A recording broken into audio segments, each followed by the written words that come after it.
Right, so adding the UV grid to your box in Blender is quite long-winded in comparison to 3ds Max. First step is to click New up here, choose a name for your image texture. I'm going to call mine Grid. Change the generated type from blank to UV grid. Click OK, and you'll notice that my 0 to 1 space has turned to a checker pattern. Next step is go to your Objects Material tab, which is this red spherical thing at the bottom. Click New to make a new material. Click this little yellow circle next to base color.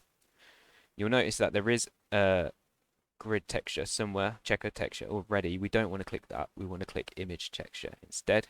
That will bring up these three new options. We want to drop this menu down and we can choose our grid texture that we just made. That's applied it to our model, but now we need to toggle it on and off. One way to do it is just by clicking this button next to it, so material view, or in default viewport shading, we can drop down this menu and click texture as well. Once you've done that, what I like to do is turn the grid texture off in my UV space.